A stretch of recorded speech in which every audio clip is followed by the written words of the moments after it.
Sa bawat isa, especially po sa mayroon pong sa pamilya ni Luis, no? Brother Werlo at saka si Sister Clarice. Happy birthday na anak ko to eh. Happy birthday at nawa patuloy kang pagpalain ng ating Panginoon. Konting devotion lang po ito. At gusto ko po basahin ang salita ng Panginoon dito po sa Proverbs chapter 3, beginning from verse 1 hanggang verse 7. At gusto ko lang po ito emphasize po sa lahat, lalo na po ng mga narito po, ng mga panauhin po natin at mga kasama po ng pamilya Bulakia po ay ng Montego. Ayan po. Sanay po ay Sister Jenny. Sabi po ng salita ng Panginoon dito po sa Proverbs chapter 3 verse 1 hanggang verse 7. My son, forget not my law, but let thine heart keep my commandments. For length of days and long life and peace shall they add to thee. Let not mercy and truth forsake thee. Bind them about thy neck, write them upon the table of thine heart. So shalt thou find favor and good understanding in the sight of God and man. Trust in the Lord with all thine heart, and lean not unto thine own understanding. In all thy ways acknowledge him, and he shall direct thy path. Be not wise in thine own eyes. Fear the Lord, and depart from evil. So, itong sulat na ito ng Proverbs ay, alam po natin, ang sumulat ng Proverbs ay, o mga kawikaan, ay si Haring Solomon. No? Si Haring Solomon ay nakikiusap doon sa kanyang anak patungkol sa pag-iingat ng kautusan ng Panginoon. Kaya nga sabi dito sa una, my son, forget not my law. Kaya mamaya, titingnan natin ano ba yung my law na yan, no? So hindi po yung Milo na iniinom, no? Kaya po yung mamaya magkikita po natin. Tayo muna yung manalangin, mga kapatid. Maraming Diyos ang makapangyarihan sa lahat. Maraming salamat po sa hapong ito. Salamat, Panginoon, sa bawat isa na nakarating ng maluwalhati at ligtas. Mayroong kagalakan sa aming mga puso upang makita po sa karawan ni Luis. Salamat po, Panginoon, sa family na patuloy gumagabay at patuloy po na inyo pong pinagpapala, Panginoon. At dalayan ko po, Panginoon, patuloy po na pangunguna ng inyo pong banal espiritu sa kalagitnaan ng mga kapatiran at mga kaibigan na narito ngayon, O Diyos. Ang lahat na ito binabalik namin sa inyo lamang sa matamis pangalan ni Jesus, aming tagapagligtas. Amen. Amen. So, itong talatang ito, sinabi ko na po, ang sumulat nito ay si Haring Solomon. Si Haring Solomon, mga minamahal kaibigan, kapatid, ay isang napakatalino na hari, no? Siya po ay humingi sa Panginoon ng karunungan. At kapag ang tao ay may karunungan, ay kaakibat noon, kasunod noon ay yung mga blessing, no? Pagpapala. So, sabi po ni Haring Solomon, kasi si Haring Solomon, na-experience niya lahat ng karangyaan, lahat ng kayamanan, no? Lahat ng layaw na mayroon siya. Dahil matalino siya, siya yung pinakamatalino ng mga panahon na yan sa buong mundo na tao, no, na hari. Kaya isa sa mga natutunan niya sa buhay ay huwag makalimutan yung salita ng Diyos, yung tinatawag natin na palatuntunan ng ating Panginoon. Kaya sabi ng Bible, my son, forget not my law, but let thine heart keep my commandments. For length of days, no, sabi doon, sapagkat ay hahaba ang inyong mga kaarawan at ang inyong buhay at kapayapaan shall be added to thee. No? Ano po ba itong tinatawag po dito na law? Tingnan po natin sa Joshua chapter 1 and verse 8. Ang sabi po dito, no? Joshua chapter 1 and verse 8, sabi ng Bible, this book of the law shall not depart out of thy mouth. But sabi ng Bible, but thou shalt meditate therein day and night, that thou mayest observe to do according to all that is written therein, for then thou shalt make thy way prosperous, and then thou shalt have good success. Ngayon po, mga minamahal kaibigan, siyempre si Luis, bata pa, no? Ngayon, paano po siya magkakaroon ng tagumpay sa buhay? Paano po siya pagpapalain ng Diyos? Tayo po bilang mga magulang, tayo po bilang parents, tayo ang gagamitin ng Diyos para i-train natin ang ating mga anak no? Sa paglago sa kaalaman ng Panginoon.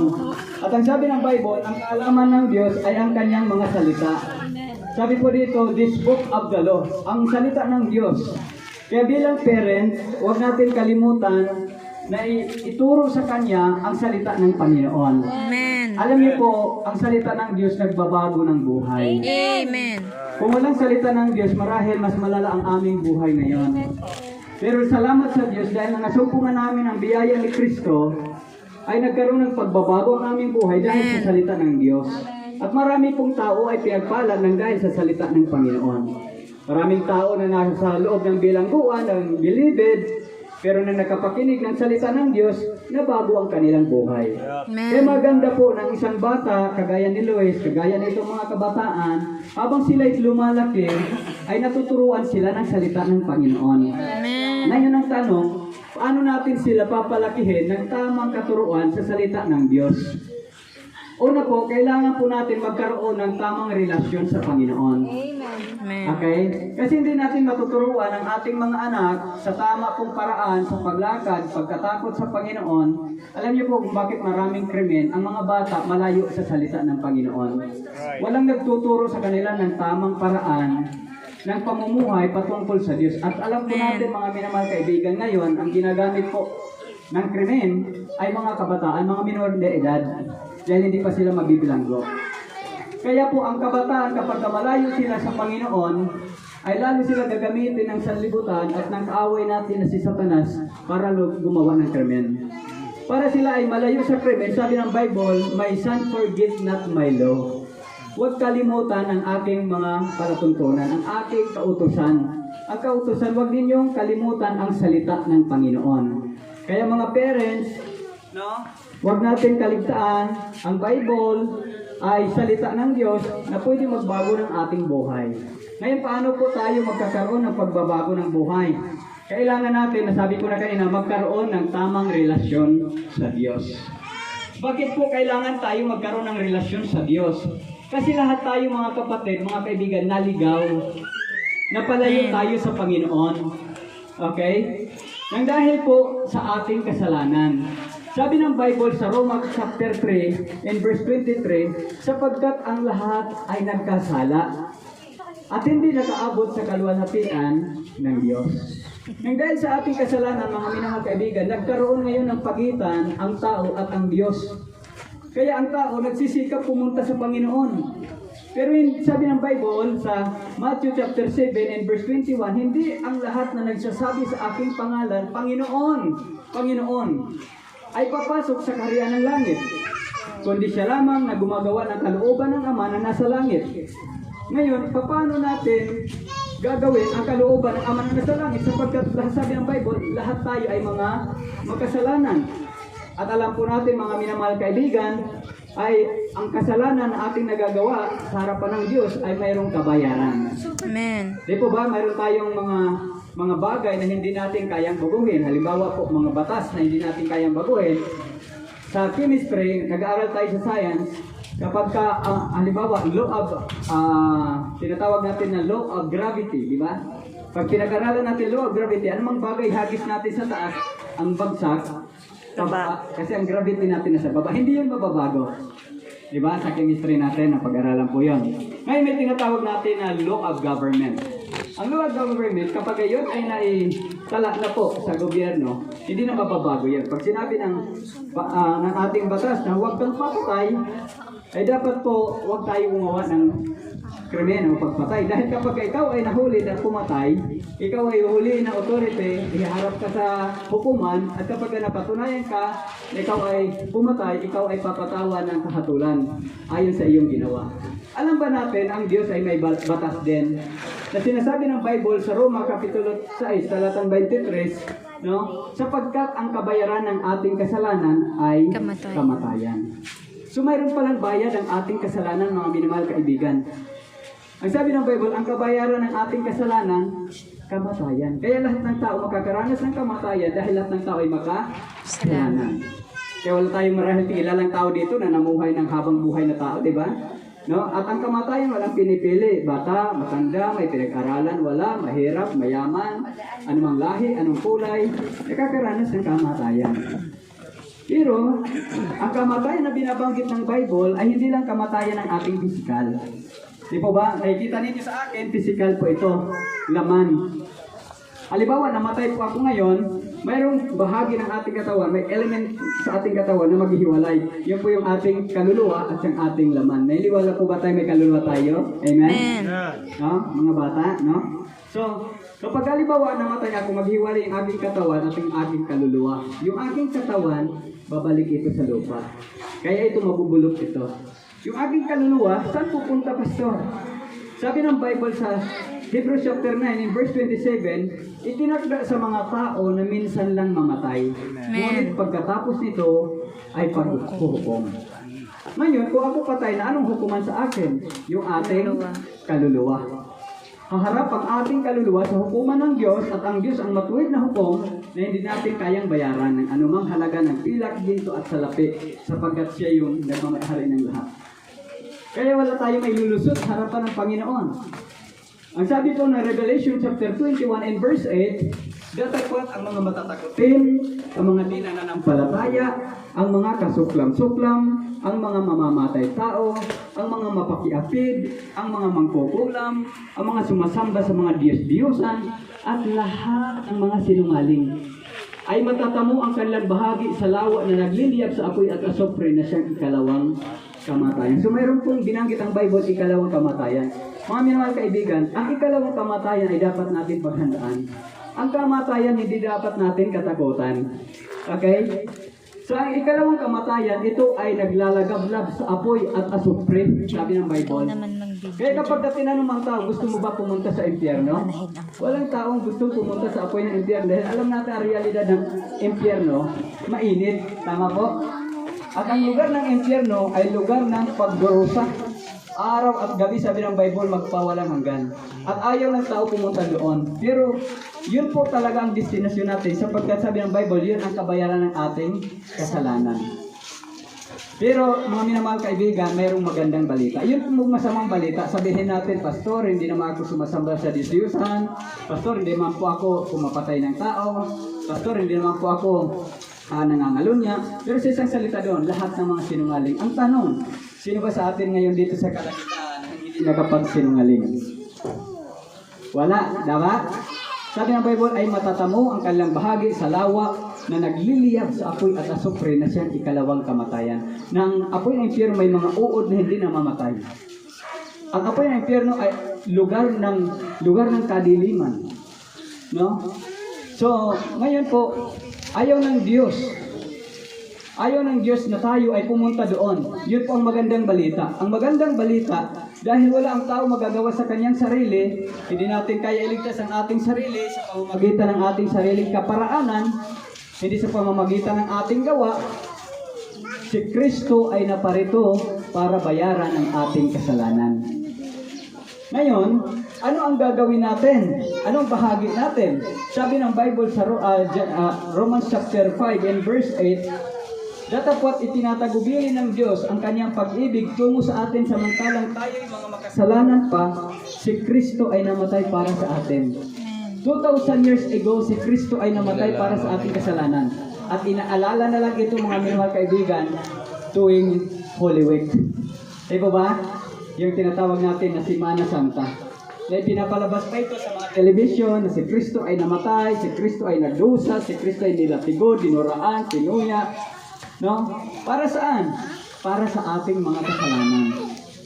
Dahil ayaw ng Panginoon na tayo pumunta sa impyerno, si Kristo nagdusa sa krus ng Kalbaryo para bayaran ang ating kasalanan. Ang sabi po ng John chapter 3 verse 16, gayon na lamang ang pag-ibig ng Diyos sa sanlibutan na ibinigay niya ang kanyang bugtong na isinilang na anak, si Kristo, upang ang sino mang sasampalataya sa Kanya, kay Kristo, ay hindi mapapahamak ang kapahamakan sa impyerno, kundi magkakaroon daw ng buhay na walang hanggan. Kaya napakaganda po na kapag ikay pupunta sa lugar na maganda, kasama mo ang mamahal mo sa buhay. Amen? Kapag kasi na Brother Weldo pupunta po sa magandang lugar, marami pong magandang tanawin, gusto nila kasama si Luis. Lalo na po kapag pupunta tayo sa langit, ayaw naman natin na pupunta tayo sa langit tapos ang ating mga mahal sa buhay pupunta sa impyerno. Di po ba? Amen? Kaya po, maganda po na matiyak natin sa ating sarili, magkaroon tayo ng relasyon sa Diyos. Anong paraan? Pananampalataya una. Pangalawa po, pagsisisi ng ating kasalanan. Sabi po ng Luke chapter 13 verse 3, I tell you nay, except ye repent, ye shall likewise perish. Sinasabi ko sa inyo, sabi ng Panginoon, maliban kayo hindi mga sisi, sa gayon ding paraan kayo ay mga mapahamak. Anong kapamakan? Sa apoy ng impyerno. Kaya kailangan natin ng pananampalataya kay Kristo, na siya lamang ang tagapagligtas, siya ang nagbayad ng ating kasalanan. At pangalawa, kailangan natin magsisi ng ating kasalanan, ibig sabihin, talikuran natin ang ating mga kasalanan na ginagawa, at humarap tayo sa Panginoon sa panibagong buhay. Pangatlo po, ay tanggapin natin siya ng buong puso. Sabi po ng John chapter 1 verse 12, datapwat sa kanila na nagsitanggap sa Kanya ay binigyan ng karapatan upang maging anak ng Diyos. Kaya doon lamang tayo magkakaroon ng tamang relasyon sa Panginoon kung tayo ay mananampalataya, magsisisi at tatanggap sa ating Panginoong tagapagligtas. Kaya napakaganda yung sinasabi po ng Bible sa Proverbs na, my son, forget not my law, but meditate it there day and night, no? Kaya maganda po si Luis, habang lumalaki, ay natututo din siya ng salita ng ating Panginoon. Ay, yung mga batang ito, maganda po habang sila lumalaki, natuturuan sila ng salita ng Diyos. Pero dapat tayo muna, tayong mga parents, tayong nakakaunawa, tayo pong nakakaalam, paano tayo magkakaroon ng tamang relasyon sa Diyos.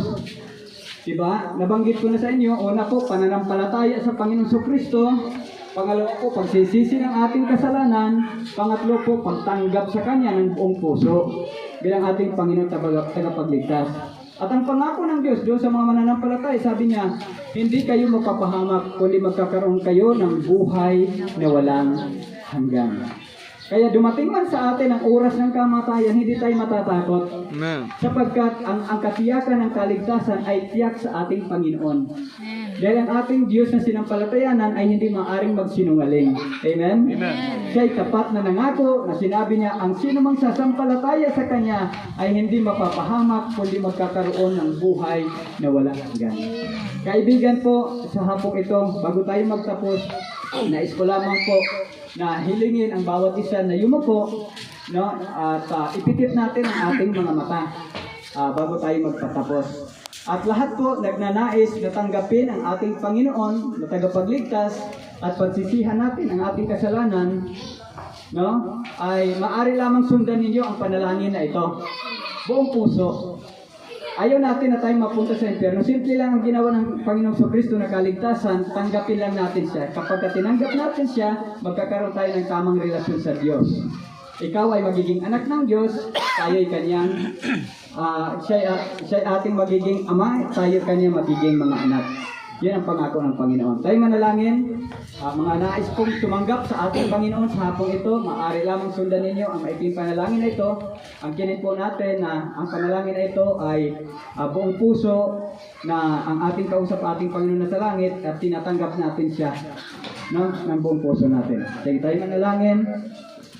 Ama naming Diyos na makapangyarihan sa lahat, maraming salamat po sa hapong ito, sa inyong salita na aming napakinggan. Panginoon, tunay nga po na kami ay makasalanan at mapapahamak at walang magagawa sa aming mga sarili. Subalit, Panginoon, salamat po, si Kristo ay naparito upang bayaran ang aming kasalanan. Narito po ako ngayon. Pinagsisisihan ko po ang lahat ng kasalanan na aking nagawa sa inyong harapan. Tinatanggap ko po ang aking Panginoong Hesus bilang aking Diyos at tagapagligtas ng aking buhay. Ito'y aking dalangin sa tanging pangalan ni Hesus na aking tagapagligtas. Amen. Lahat po ng mga sumunod sa panalangin, pakitaas po ang kamay, please. Amen. Amen. Praise God. Salamat po sa Panginoon. Salamat po sa inyo. Alam niyo po, kung totoo po natin tinanggap ang Panginoon, totoo din po ang kanyang pangako sa atin. Buhay na walang hanggan. Isang talata lang po ang babasahin ko. Sabi po dito sa, bago tayo magtapos na sa Roma, Kapitulo 10. Talatang 9 at saka 10. Ang sabi po dito sa Roma, Kapitulo 10, talatang 9 at saka 10, that if thou shalt confess with thy mouth the Lord Jesus, and shalt believe in thine heart that God hath raised him from the dead, thou shalt be saved. Sabi ng Bible, kung ipapahayag mo sa iyong bibig ang Panginoong Hesus, at mananampalataya sa iyong puso na binuhay siya ng Diyos mula sa mga patay, ikaw ay maliligtas. Kaya yung pagsunod ninyo sa panalangin kanina ay pagpapahayag ng inyong pananampalataya. Kaya dalawa pong bagay ang ginamit ninyo sa inyong buhay. Yung bibig at saka yung puso. Kaya sabi ng Bible, kung ipapahayag ng iyong bibig at mananampalataya sa iyong puso sa Panginoong Hesus, ikaw daw ay maliligtas. Bakit? Sabi ng verse 10, for with the heart man believeth unto righteousness. Sapagkat sa puso ay sumasampalataya ang tao sa ikatutuwid. And with the mouth confession is made unto salvation. At sa bibig ay ginagawa o pinapahayag ang kaligtasan. Kaya, nang kayo ay nagpahayag ng inyong pananampalataya, umamin kayo na kayo mga kasalanan at nagsisi ng kasalanan, and that moment, mga minamahal kaibigan, kapatid, na kayo po ay naligtas. And that moment, kayo po ay nagkaroon ng tamang relasyon sa ating Panginoon. Kaya sabi ng John chapter 1 verse 12, but as many as received Him